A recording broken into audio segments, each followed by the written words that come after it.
And let me preface this by saying, you're going to want to eye roll me for a second and you're going to want to get off this live when I say the thing, because it's like a little bit cheesy and it's going to sound a little bit silly.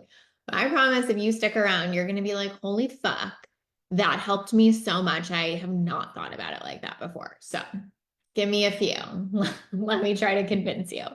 Um, but what I feel like is the identity that no one talks about, and that what I was kind of actually saying before, that like actually I think our industry and society kind of like want us to go against or resist almost at all costs, is being happy and content already. That's it. Like if you can, hi guys. Hey Heather. Hi Neil. If you guys could take away the fact that that sounds a little bit cheesy, I promise you, when you look at it like, okay, what is sustainability built on in business? It's built on being able to show up, stay consistent, iterate, not take things personally, etc. Okay, let's put that in a box over here. Hey, Liz. Eva said, thanks for the heads up, preparing to sit through the eye roll movement or eye roll moment. Okay, great. Perfect. You let me know. So let's put that in a box over here. How do we get that? Oh, yeah, we already feel good. We already feel happy. We already feel content. We already feel enough, right? Lindsay, this isn't something I have an issue with at all. Never, none of us, never. I have like a million examples I want to talk you guys through today because I actually think this is just so it. Um, and when I say this is what we get conditioned against, like our industry is basically like, it's never enough, never make it enough, never let it be good enough. Don't be content. Contentment means you won't grow. Don't get too comfortable. Don't get too happy. Don't get too content because then you'll never be rich. You'll never make money. You'll never. And it's like the exact fucking opposite, right? It's like when you feel good and happy and content, it's so easy to do the next thing in business because it doesn't mean that much, right? And I want to like really carefully separate out. I don't mean your business shouldn't make you an amount of money that feels good to you. And if it's not, you should just be content anyway and suck it up. That's not what I'm saying.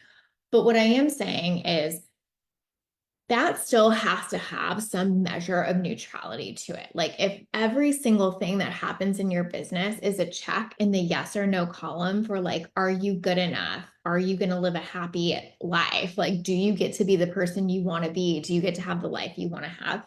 Business is going to be so emotionally charged and so emotionally draining that you are going to have the most difficult time running and sustaining it. Like, ever. Yeah. Lindsay said radical acceptance is the most powerful growth tool. Hey, Michelle. Yeah, it really is. And like, I think even like to click that one more, like not only acceptance, but contentment. Like, I really feel like we never talk about that in our space because it seems like it's like the antithesis of growth. And I just totally disagree with that. Like, I really see clients take off so much when there is a level of contentment that like is already present. um, Rebecca said, do you think folks teaching about speaking to clients' pain impacts our ability to be content ourselves? I think what happens with that, like, I don't personally think it's bad to speak to pain points because I think we kind of have to know what those are. But I think you can have business pain points or like whatever, health pain points or like insert thing while still having, let's just use business because like maybe health is different. That's kind of not my point here. I'm like, do I want to get into all the nuances? But like, I think you can still have business pain points and at your personal baseline, be content and happy, right? Like, I've talked about this a lot, but I had like some team issues last year that I really needed to work out. I truly had team pain points. Okay. I would have been attracted if someone was speaking to that. But I think when we speak to it in a way, and maybe that's what Rebecca's saying, like this like huge emphasis on it, when we speak to it in a way that's like nothing in your life could be good enough, happy enough, blah, blah, blah, blah, without this, that's when I think it's not helpful, right? And that's when I think like she's saying it reinforces for us, like everything has to be a perfect or we're not okay versus like you can be content and happy even though everything is not perfect is really kind of the point. Um, Nikki said, hear me out. You convinced me that reading fiction is such an underrated business hack. Have you read The Midnight Library? It taught me exactly this lesson. Oh, I haven't. Okay, hold on. You know, I love me some reading. So now I have to write this down, guys. I'm so sorry if I don't, I'll forget. And this feels very important. The Midnight Library. Okay. Sent. Adding to my reading list. Um, oh, thank you, Alyssa. She likes the pink. I can't wait to read that. Okay, great. Fiction for mindset lessons. Nikki says the Midnight Library is that. Um, I will read and report back as well. Oh, Lynn said it's great. Okay, yay. So ultimately, I want to like give examples of this. Okay. Oh my God, everybody's loving this. Okay. Literally, I'm in a series right now, so I'm pretty committed, but as soon as I'm done with the series, that's on my list. Um, Lauren said, I heard the other day, the most underrated life hack is being in a good mood, even when there's nothing to be in a good mood about. Love that perspective. Yes, so good, right? I think that's so true in business. We're like, sometimes we're like in this place where it's like, I can only be in a good mood today if blank, like I get a sale or my, like Instagram post pops that day or whatever. And when everything that happens in your business means so much more than that, it gets so difficult. So it's like if I can use this hands down as an example with like social, let's say, right? If I have a client who's like, oh yeah, I posted today and it like didn't go that well. I don't know. I need a troubleshooter. I need to figure it out. And there's some level of neutrality to it. Their ability to figure it out, bring it to me, talk to me about it, troubleshoot, move on to the next thing is so high. If they're like, see, people don't like me. I'm not meant to be doing this. I'm not good enough at this. Da, da, da, da. Like, do you think that makes them want to figure it out? Do you think it makes them want to do the next post? Do you think it makes any of us feel motivated to go run at that? No. And then it becomes this self-fulfilling prophecy, right? Where it's like, see, you're not good enough. See, and now you have more confirmation you're not good enough. And then when you get that confirmation, then you don't do more because it's scary, and so on and so on and so on, right? And it's like we live in this never-ending loop of like, it is not good enough. And then we get marketed to in this never-ending loop of what you are doing is not good enough. You are not good enough. Your results are not good enough. Everything is not good enough, right? There's all this shamey marketing out there. Like I remember reading this post, like about like if you don't want to make $1 million months, like you're not a good enough client for me, basically. It was some version of that. And I wish I was paraphrasing, but I like don't even think I am. And like that is sort of the problem. It doesn't mean we can't speak to a pain point or whatever, but it's like this idea is so pervasive in our space. And like, listen, she can have whatever client she wants. I don't mean this person. I just mean this idea is so pervasive in our space that like if you don't want it all and you don't get it all, you are somehow flawed as a human, right? Like, and the humans that make more are somehow better as humans.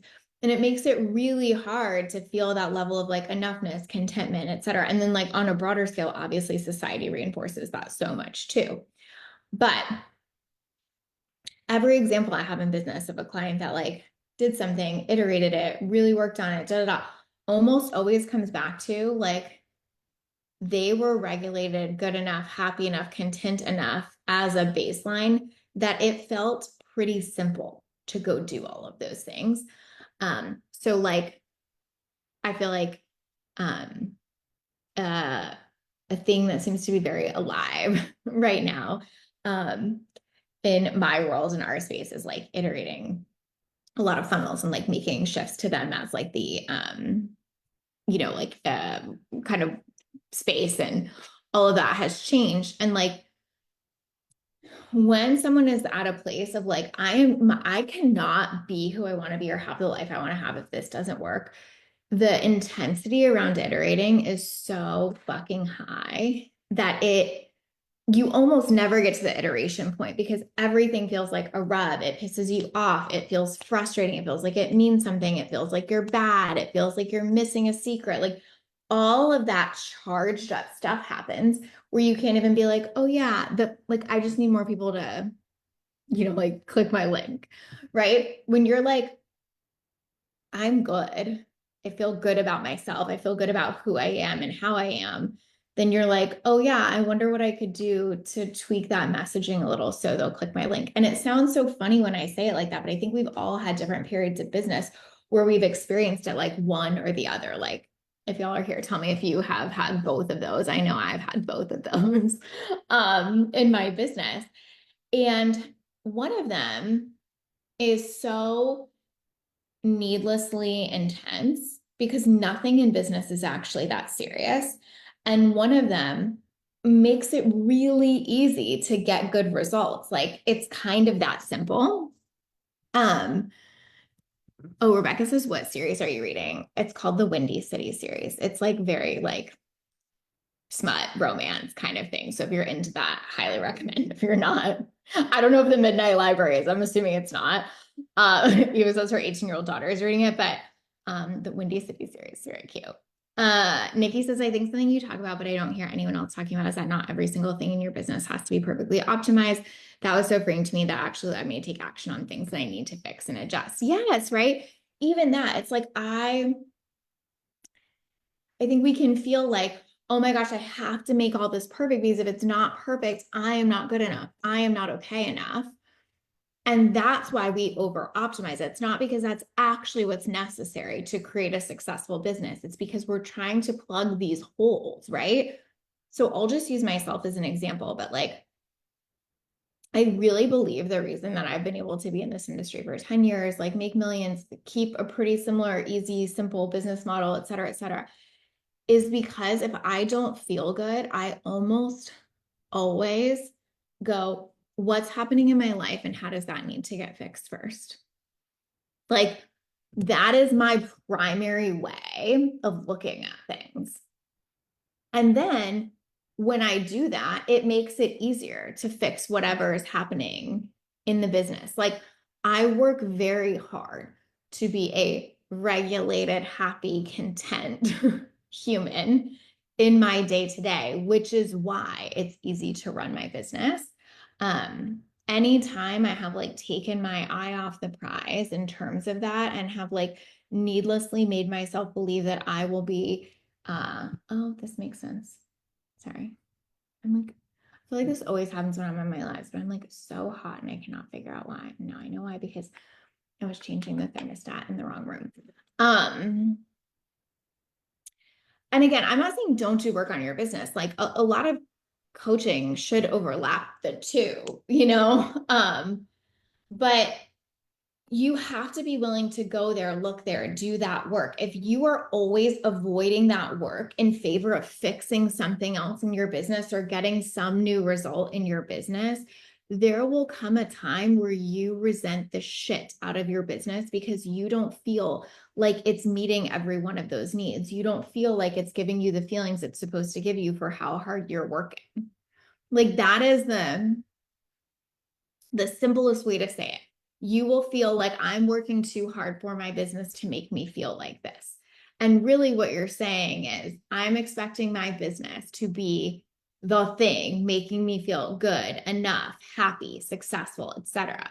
And when I expect all of that from my business, I will pretty constantly feel disappointed. Megan says, what's an example of what this looks like? Megan, can you tell me this? Like when you say this, what you mean by that? I'm so happy to answer that, but I know that sometimes there's a delay here, so I just want to make sure. Adrian said, totally getting to that point. Yes. Christina said, for me, this is what's made my business fun, the self-regulation, my life being so much easier. I love both. And the business just doesn't feel like it's the end all be all. It was such a shift for me. Yes, exactly. It's like the business is fun and exciting. And then the goals actually get more fun and exciting. Like this is the point we're missing, right? Is we think like, oh, if I'm happy and content over here, then suddenly I won't be excited about the goals. Like, and it's the exact opposite. And I think that's what Christina is saying here too, is like, once you're like, this all feels good over here. I'm regulated. My life feels good. Every goal over here feels more fun because it's not so fucking important and charged and intense. Like, you know, there's this stage of business where you can feel like this next launch means everything about you having the life you want, the feelings you want, the happiness you want, the success you want, or you can feel like this launch is just a launch and you're really excited about what might come from it. Like that's the difference. That's when it gets so exciting to chase goals. I really feel like this is like the basically like advantage that nobody wants to talk about in business is like you are at such a competitive advantage when you're like, I'm good. I like me. I like how my life is. I like who I am. I like how I am. I like how I show up. I feel really happy. I feel really content, like baseline, right? Then when stuff happens, it doesn't mean you like would never take constructive feedback or you would never learn from a launch and pivot. It's just that those things move your intensity from like, a 3 to a 5 and then back down to a 3 instead of like a 0 to a 10 to a 1 to a like, and you experience that constant up and down. Like business is not sustainable when it's like this. You will always get to a point where you're like, fuck it, it's not worth it. Always. I don't know how long it'll take. It might take 10 months or it might take 10 years, but you are barreling toward, fuck it, it's not worth it if you're not making your own happiness, enoughness, fulfillment, whatever, decoupled from the business in some ways. And actually, again, I think this is when the business and what you want it to do gets so exciting because it's not a proving game. It's like a what do I actually want game. Right. That's when a lit up life shifted for me. When it stopped being a proving game of like, I need to prove to people that I'm a good enough coach or that I make X amount of money or whatever. It wasn't like bad, but it wasn't that easy or great. When I was like, this is just about what I want. Like, what do I actually like? Like, so when I was proving it, I was like doing launches that I thought I was like supposed to be doing, even though I don't really like launching or group programs personally. When I was like, okay, if this was just about like me doing what I want and, making the money I want and feeling good in the way I want, what happens? That's when I came up with the partnership model. That's when I scaled, right? That's what's made me millions because it became not about like, what do I have to prove to other people? It's like, what do I want? What's going to feel good to me? And then I made that right almost every step of the way, Adrian said, looking back at when you've helped your clients through major pivots, what's the best piece of advice? Excuse me, you have for that CEO identity that doesn't feel like an ego hit? Let me try to process that for a second. I think, like, to be honest with you, I think you have to be willing to take the ego hit is what I would say there. Like, I don't know if that's actually helpful or exactly what you were looking for, but I think when you're like, okay, like, so I'll give my example, right? When I was like, okay, if I can't launch like this, maybe I'll just make 250K a year for, the next 30 years running this business. Would that make me happy? It's like, yeah, if I got to do this and love it and be happy doing that and like make good money doing it, could I be happy with that? Would that be like, could I check my own box and feeling successful and fulfilled and content? Yes. And I might have to take an ego hit of that. Like I had to be like, okay, my ego has to be okay with the fact that like, maybe I'm going to make that maybe forever. Maybe I'm not going to be the coach being like, I just had a multi-million-dollar launch. Like, I think being willing to take some of that hit of like, it's okay if my ego has to adjust to this is actually like sometimes the best thing we can do for ourselves. Like, and because that's when we realize like, wait, I can be so okay. Like, I don't have shit to prove to anyone. I just have to make sure I'm like meeting my own needs and feel good about it. Nikki said, can we just put a big underline under, I work really hard to be content, regulated, et cetera, in my day-to-day life, which I think which I think is what allows you to see and run your business this way. Yeah, totally. Lindsay said, yes, when I stopped being a thing about being proving or something. Exactly. Megan said, how do I release those business expectations? What does that practically look like while still being ambitious and have goals? Okay, I'm going to actually like write that because I feel like that's a big one and I just want to make sure I don't miss it, but I want to read the other comments. Adrian said, valid. I wasn't looking for anything. I just appreciate the insight. I'm so falling out of service-based work.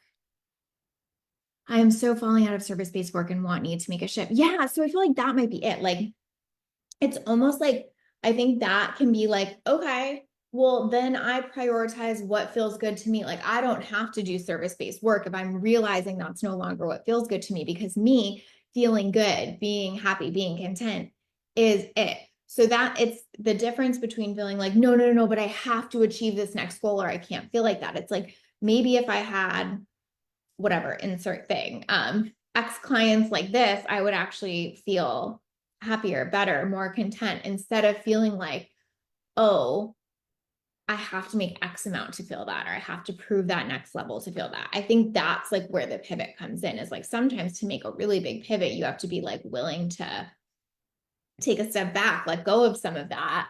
And I think when you do that and you realize, wait, I'm not only okay, I actually am better, is when you shed so much of that like ego stuff, if that makes sense. Um, Heather said, I don't know how to separate my client's happiness from my happiness. Like if a client is unhappy, I can't be happy. Is it something to take to therapy or other ideas? I love that question. I have so much to say about that. Okay, hold on. I'm going to copy that one too. Um, Rebecca said, I was doing a consult with a coach and they asked, if you were still doing what you're doing in 5 years, would you regret it? And I was like, I love my job. I'd love to do more and other stuff, but also I love what I'm doing. Yes. Like, I think that's it. It's like, right. We try to like sell or push in this way of like, what you're doing now isn't enough. And like, that's what keeps us in this endless cycle of overbuying, overinvesting, pushing, pushing, pushing, and not pushing in the good way, like pushing beyond our capacity, beyond our limits. Right. And I think that's what like slows us down. Like I can think of a client right now who's really made this shift recently. And then just this like huge creative idea and all these doors open because of that shift, right? And it's like not because she was like, I must push myself even harder and then have all these amazing creative ideas. Like it doesn't fucking work like that, right? It's because she was like, you know what? I'm so fucking proud of myself. This feels really fucking good. I love my life. I'm really proud of who I like showing up as in that. I feel really good about that. All of this stuff starts pouring through her. That's why. Like, you can't let all of that in when you're making all of it wrong, right? Or when all of it is like, has to be the perfect solution so you can get what you want or feel how you want to feel. So I think that's huge. Okay, so let's go back to these two questions. So how do I release those business expectations? What does that practically look like while still being ambitious and having goals? So it's really funny because I actually think my answer to this is almost my same answer to how do I separate my client's happiness from my happiness. They're actually quite similar. So we'll talk about both, but I just want to name, I think they're really similar things. So this is more of like a therapy term, but I don't know if y'all have heard of the term enmeshment. But so enmeshment is like we talk about it a lot in terms of like a parent-child dynamic, where the parent is like so enmeshed with their child that like everything their child does means something about that parent, right? So like if their child gets good grades, it means the parent is good. If their child like doesn't sleep, it means that the parent is bad. And so the parent puts an enormous amount of pressure on the child because everything they do, right, means something about who that parent is. And so even their like soccer game or whatever, like whatever your flavor of that is, right, isn't just a soccer game. It's like meaning making, it's intensity making, and we're so in the soup together, like we kind of can't even see it. Oh my gosh, Rebecca, that's very validating for me. She said that's exactly what I was thinking, therapist here. Yeah, and Nikki said it's giving anxious attachment. Yes. Okay. So we're all on the same page. So pulling out of enmeshment looks like we are two separate whole entities, right? So there is a child and this child has certain characteristics and whatever, like maybe they have a personality or a temperament that like doesn't lend itself to sleep, or like it struggles with test taking or whatever. That can be separate to like who this parent is and how this parent shows up. And so we apply that to like business and clients here. So let's do the work of you and clients and then you and your business. So you and clients, you're a coach. You show up in all of the ways that you know how you feel really good about the value you bring. You feel really in integrity about how you show up. You deliver on what you say you're going to deliver on. Like insert thing, like if you promise 5 coaching sessions, you show up for those, you're fully present, you bring your skills and expertise. You're this like whole person over here, right? Then your client is this whole person over here who is going to have their own challenges and struggles and whatever. And we cannot make these two the same thing, because if they're the same thing, no one can feel anything without it impacting the other. And it all gets so intense because you're not just feeling your emotions, you're feeling theirs.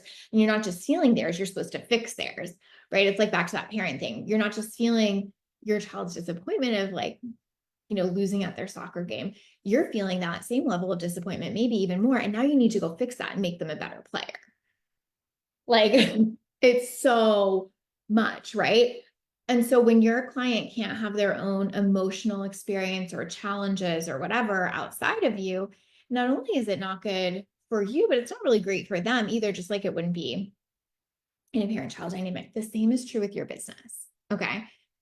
So you can have goals for yourself as a person. You can have a certain amount of money you want to make. You can have things that matter to you. You can have values. You can have ideals. Like all of these things are like who you are. And then here's your business. It can be in an industry that's changing. I was literally just talking to someone yesterday who's like, I've been in this industry for like 8 years and everything about the service I deliver has changed with AI. Like I had to make something new, right? That's her business though. That's this separate entity over here. That doesn't mean she was bad. That doesn't mean she didn't see it coming. That doesn't mean she's not smart or adaptive or like any of these things. It just means her business currently needs her to pivot. Or like, on a smaller scale, it might be something like your business is telling you that people don't like this email subject line. Like that exists as this whole separate entity to like who you are. So you can still be ambitious and have goals and whatever, and see that learning from your business and what it's telling you can help you achieve those goals. But they're just like decidedly separate things. Let me know if that makes sense. I also think about this in terms of like, I've used this example before, but I think it's a good one. Like, a CEO of like a big corporation or whatever isn't like walking in that day and being like, I want to buy a new car in the next 2 weeks. And so this business has to perform in X way to make sure I can buy a new car in 2 weeks. The CEO is like, this business is like a separate thing for me. I need to figure out how to run this business. And then hopefully like the business is going to perform in a certain way that gives me a bonus. Then I'll go buy the new car. Or separately in my own personal life, I need to rework expenses to figure out how to buy the car, etc. Right. But like the CEO of a big corporation is going to see those as really separate. It's not like the business is there to perform and deliver him everything he wants and needs. Right. And I think as entrepreneurs, sometimes it can feel exciting that we have a business that's there to, deliver us those desires. And it can be, but like when it feels so enmeshed that it's like, I can't have a desire that doesn't directly impact the business, or the business can't have something happen that doesn't directly impact who I am as a person. Like that's when we actually can't be ambitious and set goals, right? Because everything is so charged that like once you do that for a long time, you'll just get so bummed out on making the goals because every goal feels so heavy and so emotionally intense. And that's when we sometimes have to go back to square one of like, how can you set the most achievable goal ever and prove to yourself that you can hit it? Because like we kind of have to go back to square one. Because you have to like rebuild that trust with yourself that like it's okay to like set a goal and even not hit it, or to set a goal and believe that you can hit it and make that okay and not have so much emotionality around it, right? Hey Anna. Nikki said this is something I've had to be so intentional about, not getting enmeshed. Same. um not just in business, by the way. Anna said, and being kind to and grateful to our businesses, not being entitled about it. Oh, yes, that's a whole thing. I agree with that. Heather says this makes so much sense and is very real for me on both counts. I can understand this intellectually, but it's still, oh no. Let me see if I can go see that somewhere else. I just lost your comment. If you could potentially repost, just like copy paste that would be so amazing. Julie says, as a career coach, I do see marketing around the idea of separating your identity worth from you, maybe more of a message in that niche, but not in business coaching. Yeah, totally. I think that's true. Like we almost feel like, oh, it makes sense in career, but not in business, right? Charlotte says, yes, when I'm not getting more clients, I have to remind myself that it's not a direct reflection of me as a person. Yes. Anna says, yes, it's being safe to make the goal and not hit it in business, but making it so our life doesn't take so much of a hit from it. Yes. Okay, Heather said this makes so much sense and is very real for me on both counts. I can understand this intellectually, but it's still deep feeling stuff. Is the solution to work on pouring into myself more to reestablish myself as an independent entity emotionally? I think Megan's kind of saying the same thing. Like, what does that look like tangibly? So I think it depends on like where on the scale you are. I mean, this is like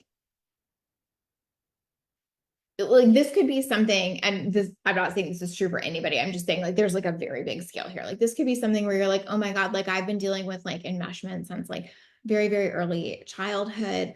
I like don't even know what a world looks like without that. Like therapy is probably like a really, really, really good place there. Or it may be something as simple as like, actually, this is not really something I struggle with outside of business. And I'm just really noticing I got in this habit here because I had like one really intense client and they weren't happy. And then all this stuff happened. And then I have a trigger from that and da da.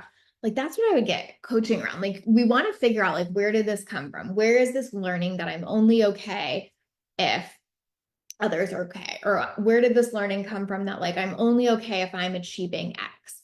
And so the tangible piece of that is to find the answer to that, right? Of like, oh, I learned that here. Can I make sense of that? Can I process that? And then how do I start now looking at things in a different lens? And then also being in practice of that.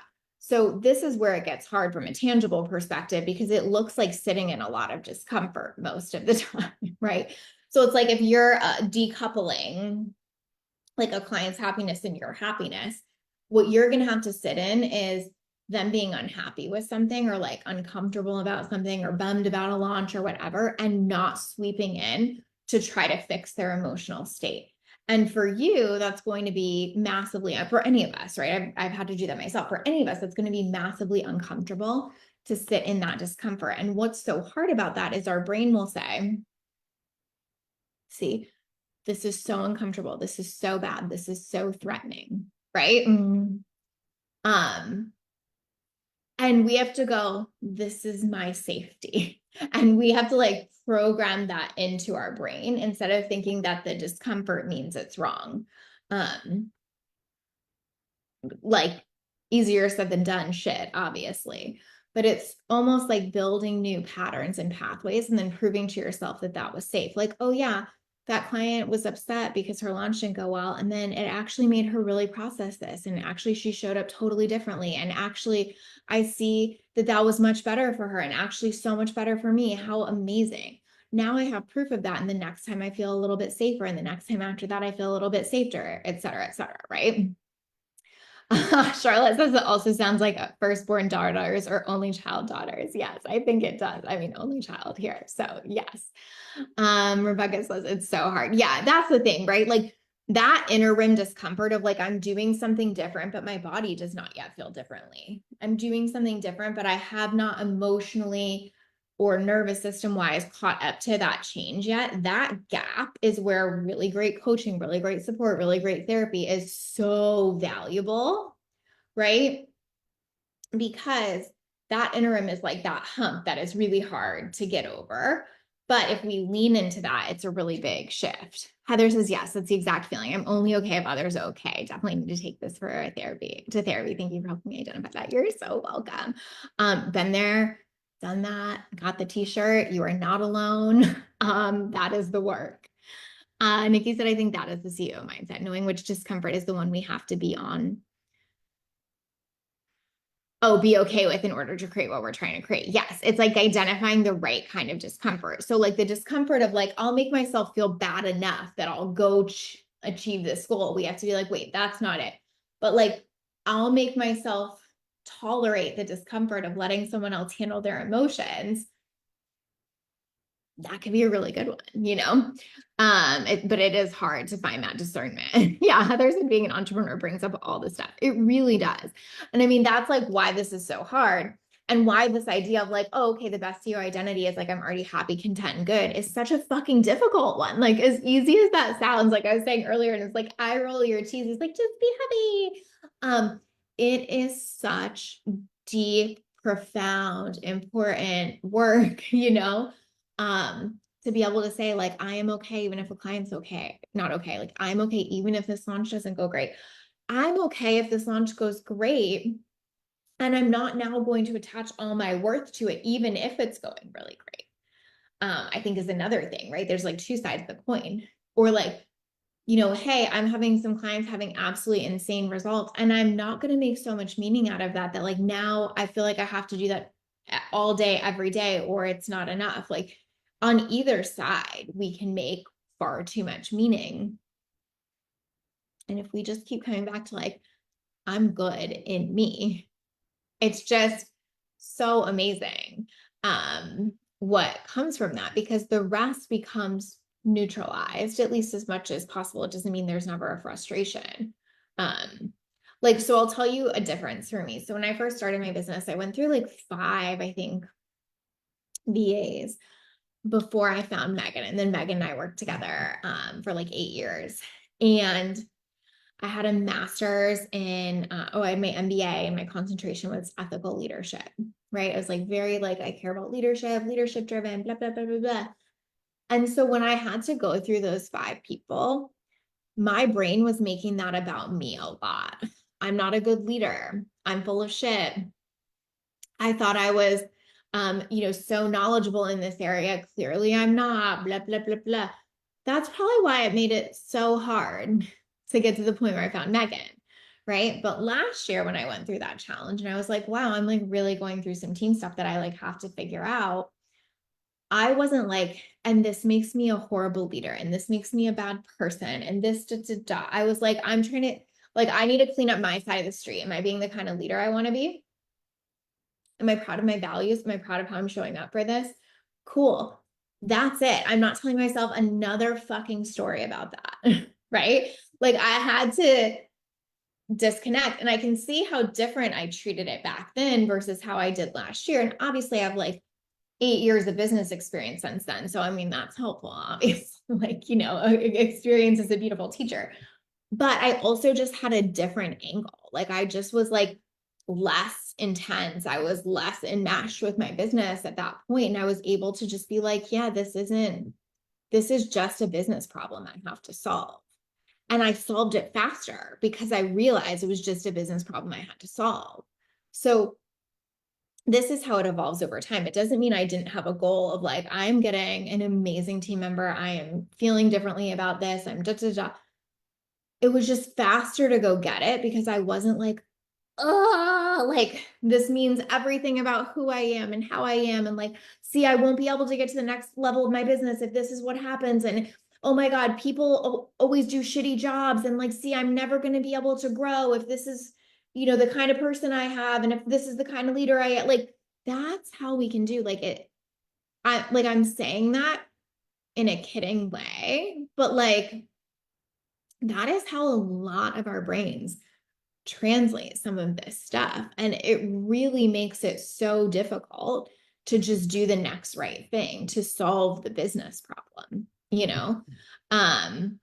Yeah, everybody's like, finding the right VA is hard. Yes, it really is. Some people just don't click. Heather said, yes, this is just a business problem I have to solve, right?